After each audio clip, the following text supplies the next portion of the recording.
Hey, welcome to Integrative Preparedness. I'm Steve Smith. How are you all today? We're going to cover today, I talk a little bit about, by the way, grab yourself a cup of coffee, sit down and talk. I want to talk a little bit about handling troublemakers. This is in response to a question that we got from one of our esteemed patrons over on Patreon, who asked in response to yesterday's video about trouble in groups. Well, handling troublemakers. How do you, I say get rid of them. She asks a couple of good questions. By the way, I wanted to stick in here. I got an email. As many of you know, many people have, in law enforcement particularly, have sent me patches from their departments. It's a thing in law enforcement that we trade patches, and I'm no longer active, so I'm sorry that I don't have a patch to send back. But I had several people send me some patches from their department, and that was so nice. It meant a lot to me, I'll be honest with you. Very nice of you. And so I said, anybody that wants to, send me a patch, there's an address down below, down in the information box, and then I always pin a comment, and it's right under how to get to the Patreon channel, and then how you can order my books, either through Amazon or through me for an autographed copy, and then I think there's one to to the American Reversion channel, and then there's an address there that is my P.O. box. That's where people, well, somewhere maybe above that. Anyway, somewhere in there. It's where how you can get autographed copies from me. That's my address. And so I had somebody email me and said, well, how about firefighters? Yeah, you bet, man. You are all part of the brotherhood and sisterhood. And law enforcement agencies, local, state, federal, whatever, and fire service, firefighters, EMS, right? Paramedic, medics, you guys are all, whenever there is a big problem, a big mess, everybody's there and working together. And I'd love to have patches from your department or your unit or whatever you'd like. So thank you. And military guys, I had a guy ask military. Yeah, if you military guys would like to send me a patch, I'd love to have it. And when I get my new little area put together, I'm going to put together a board and mount those patches up there somewhere behind me. So thank you so much. So getting back to the question of our patron, because yesterday's, if you haven't seen it, go back and watch it. And I said, if you've got a person who's a problem in the group, you get rid of them. You get rid of them now. And so her question, and I've gotten it many times in the past, which is why I thought I'd talk about it now. Says, well, what do you do if then they leave, and then they have all information about your group, where you are, how many people, what kind of supplies you have, all those kinds of things. What do you do? And she put it so nicely, which is why I love our Patreon channel. Over there, people put questions very thoughtfully. We have great people on YouTube too, but in YouTube we just get too many people who they'll slide in with these questions. Oh yeah, well, what do you suppose you're going to do? If they come back with other people and take you over, have you thought about that? Well, yes, buddy, I have. Well, let me tell you about it.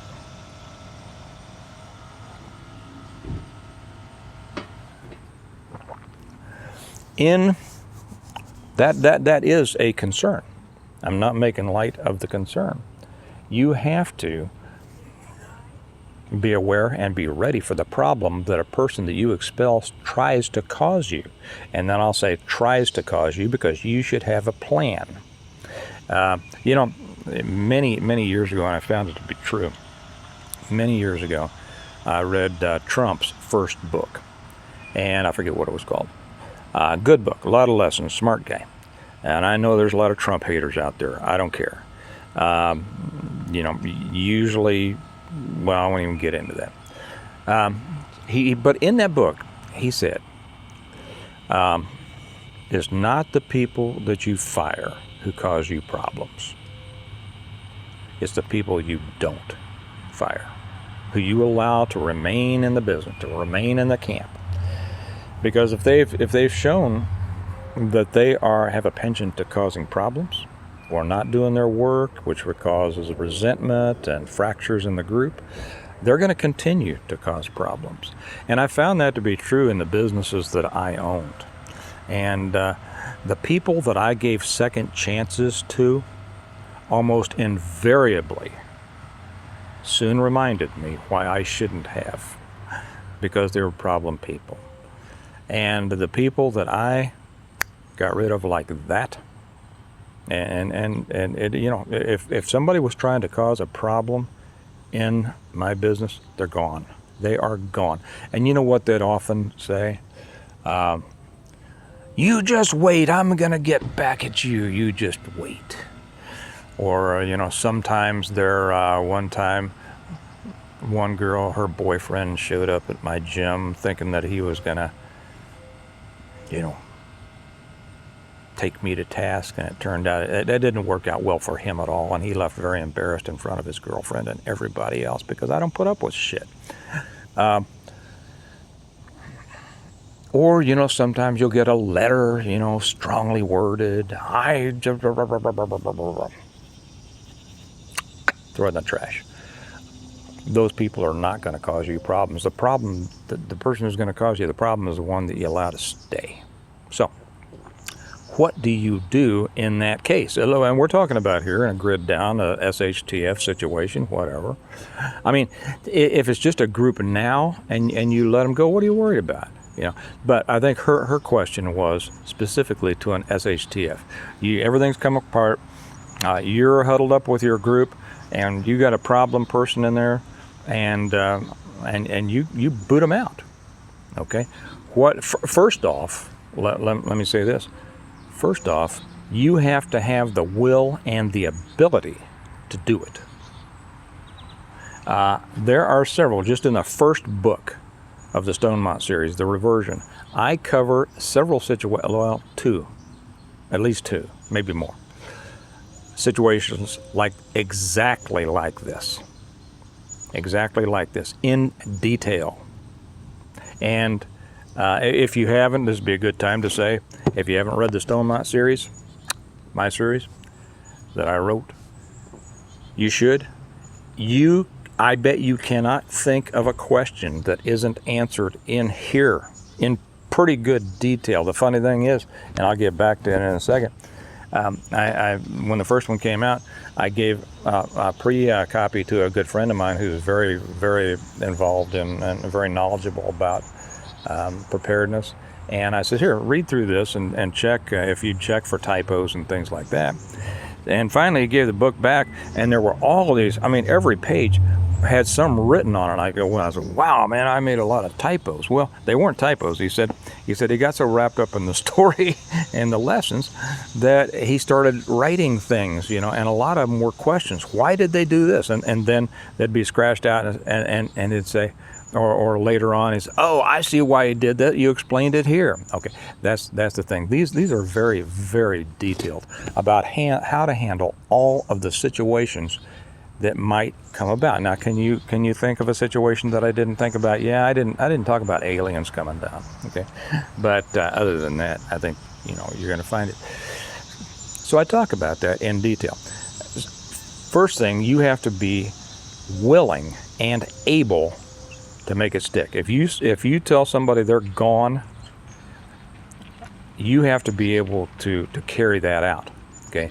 So first off, you can't be mamby-pamby. You can't be say, oh my gosh, you can't fret. Oh, should I or shouldn't I? You can't ask everybody around if what you should do, because that's management. That's not leadership, and there's a difference. I made a whole video on, I think, how I think differently about leadership than many people do. But if you try to reach a consensus, that's weak leadership, because you're asking other people to assume the responsibility of this, of your decision. And if you're the leader, if you're the one that set the rules, if you're the one that, like in the books, if you're the one that has the food, if you're the one who as a result of your own, preparation and knowledge and planning has built a situation that enables other people to survive and then live and then rebuild, well, you know what? You're the boss. Accept that. Too many people cannot accept the position of leadership because we've been made to think, it used to be leadership was esteemed, highly esteemed. And now, for the last generation or two, it has been thought to be tyrannical. Well, you can't just make people do what you want to do. Well, in my life, in my business, and whatever I can, and I do.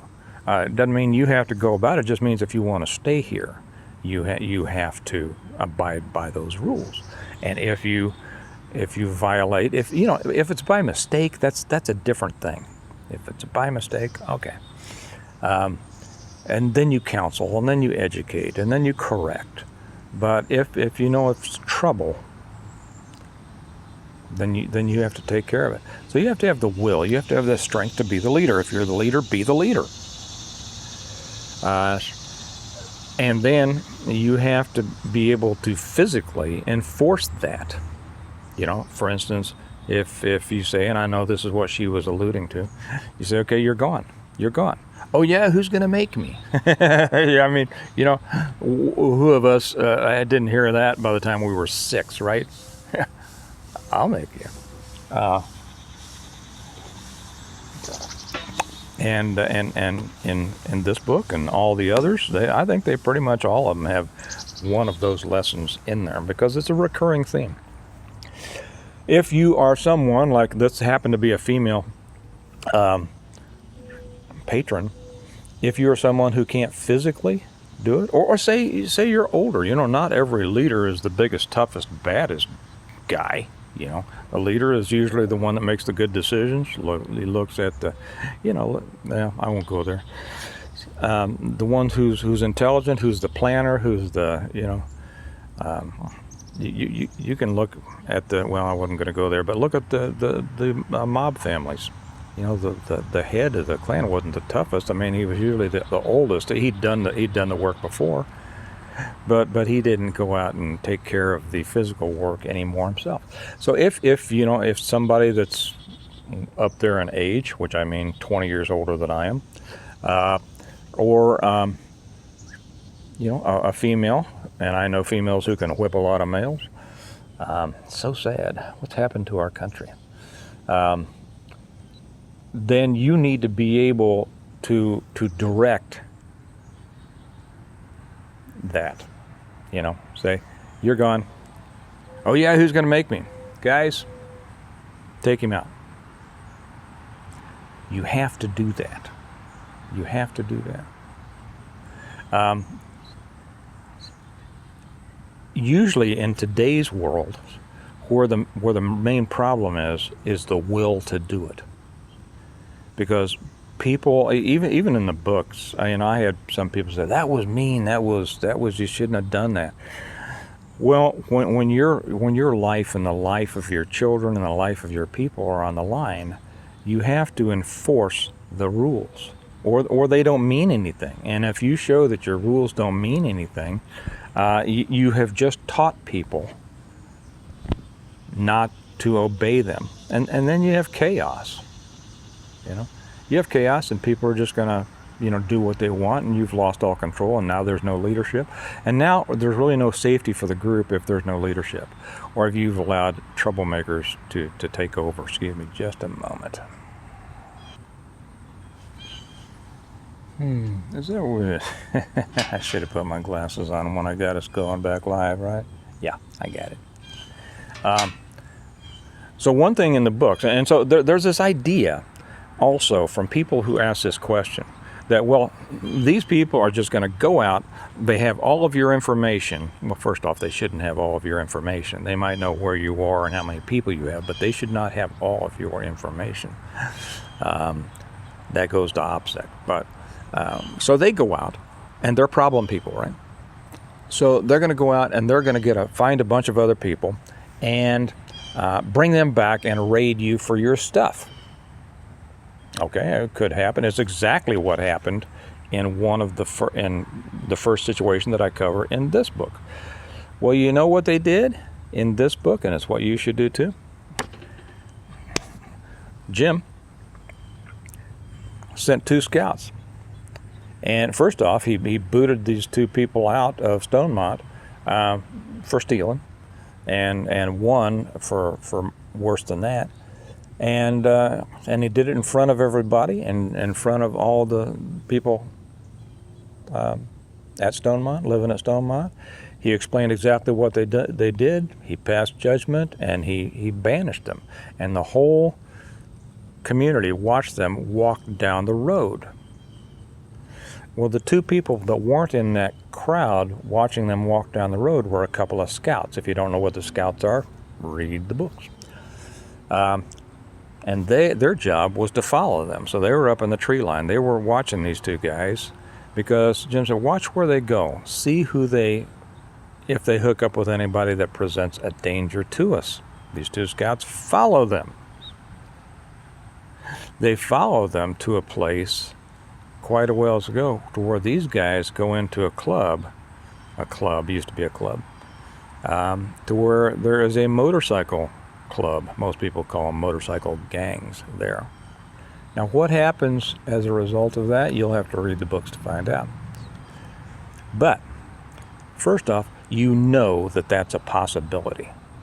So you should be aware of it and ready for it. Why would you just throw people out and not be ready for them to come back? Because that would be the next expectation, right?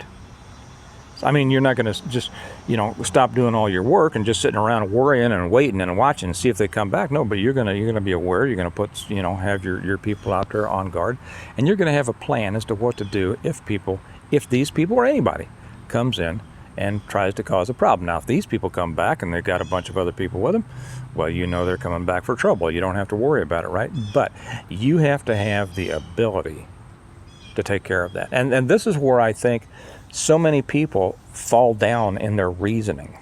It's almost like, well, if they go out and bring people back, then what am I supposed to do? Well, you see, what that implies is that, there's nothing you can do. What if they do that? Then they're just going to get me. Well, why would you just let them get you? Now you have to be able to deal with it. And I'll leave it up to you to use your imagination on how you deal with that. And these people are coming back to essentially threaten your life. When somebody threatens your life, what kind of recourse do you have? Even in today's world, and after a collapse and in a world without rule of law, you'd better take care of it. You'd better. It's kind of like if you walk into your cabin, after and you see and all of a sudden you hear that buzz and you see a rattlesnake under the bed. Okay. It's like saying, oh gosh, if I kill that rattlesnake, or if I throw that rattlesnake, if I take him somewhere out in the woods, I'd kill him. But if I let them go, they might get other rattlesnakes, and they know where we are now and come back. So you'd rather live with a rattlesnake under your bed? Same thing. So you'd rather live with a troublemaker in your group? I've explained exactly how, and most of you know exactly what happens when you got a troublemaker in the group. It destroys the group. It'll run all the good people off, and you'll have all the people who like problems in there, and they will eventually eat each other, but by then it doesn't help the good people who now have taken off, have left the group. So there's this assumption that, if you kick somebody out, then they're just going to be, you know, come back and do whatever they want to, and what, you're not going to do anything about it? See, that and I don't think, I think that our patron had given this some thought, but I've had so many other comments in the past where they haven't, you know. Oh yeah, they're just going to come back and take your stuff. Oh yeah, well, I'll just make sure that they don't. So that's our patron had a good question. Too many in the past have had stupid responses. That's not right. Be ready for it and take care of it. You see, that's the second part. I mean, if you solve a problem, if you take the first step to solving the problem, you have said this is a problem that needs to be solved. And if you're only willing and able to do the first part of the solution, well, you haven't prepared yourself to really solve the problem. Right? Okay. If you haven't joined us as a stone monitor, this is I'll say a couple words about our sponsors here, and I'll tell you something about the Second Amendment in just a minute. But I always say these videos are brought to you by my books, the Stone Mont series. If you hadn't read them and you're at all interested in preparedness and survival, you should get these books. Read some of the comments of people who have read it. It's a world that you'll enjoy being in, but it will teach you a lot about preparedness, about survival, about community building, about the proper, you know, the values, the foundational concepts on which a community and a country should be based. And I think you'll enjoy them. Like I say, the way that to get them is right down there in the information section and the comment section. And you know, I used to say, and somebody, when I stopped doing this, when I stopped saying this is brought to you by the Second Amendment, I had several people help me out, figuring that I had forgotten, you know. In my old age, I forgot to say that this was brought to you by the Second Amendment. I am, how shall I say? I'm not saying that anymore. That's how I should say it. I'm not saying that anymore because too many people, do I believe in the Second Amendment? You bet I do. You bet I do. It's like I believe in all sorts of things properly applied.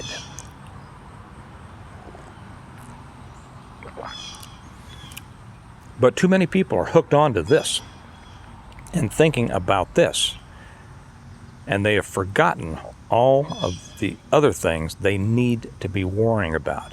You know, if they had them out there, cool-looking mugs with a First Amendment,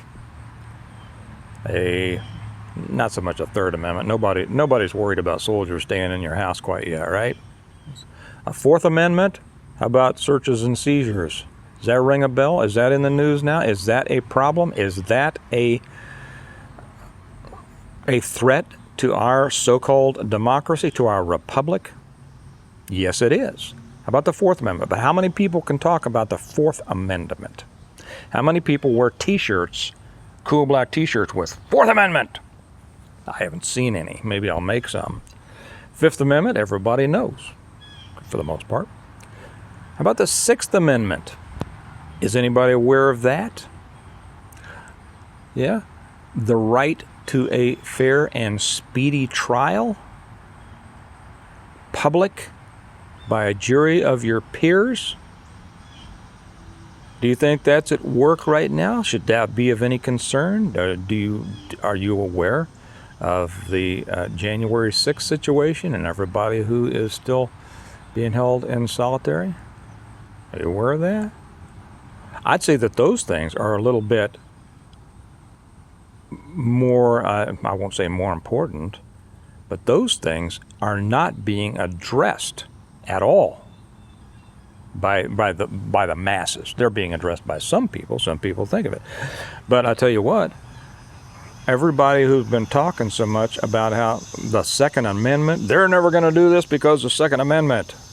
Really? Well, the Second Amendment, as far as I can see, hasn't been very useful at this point. And the First Amendment is under attack. Actually, the Second Amendment is the amendment we've made the greatest strides in. Maybe I'll make a whole video about this. Like I say, the Third Amendment, nobody's housing soldiers against their will right now. The Fourth Amendment, that is being shredded, but nobody's wearing T-shirts about that or stomping their little feet. Fifth Amendment, everybody knows that, and the Sixth Amendment. A speedy trial, public, fair, jury of their peers. I see nobody. Well, I do see some people. Some people are doing that, but for the most part, the masses are not. Nobody's got the cup. Nobody's got the T-shirt. So I am not saying that this is any more brought to you by the Second Amendment, because the Second Amendment has not. I don't see it being used to any good right now. And I'll say this right now, and it shouldn't be. Anybody who thinks that it's time for that is way off track. Way off track, because you should be fighting the fight that's available to you, and that's the ones that I talked about. You should be. I don't care if you don't like politics, at least get out there and yell and scream, and I don't hear that. Yeah. So it, like so often, too often people like to build up and talk about the thing they know that they're never going to have to do, or think that they're never going to have to do. And that excuses them from having to fight the fights that they can. Now, I know that's pretty rough. That might piss some people off. I don't care.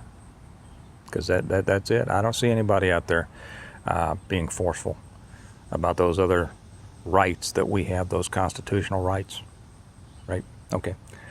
Anyway, yeah, so it's brought to you by the books. And the amendments, all of which are important. They were important to the founders. They're important to me. Are they important to you? Let me know about that in the comments too. Anyway, I hope that's helped. If you got a problem, take care of it. Take care of it, and be willing and ready to take care of it. And if you're not ready and willing to take care of it, just be ready to be steamrolled over.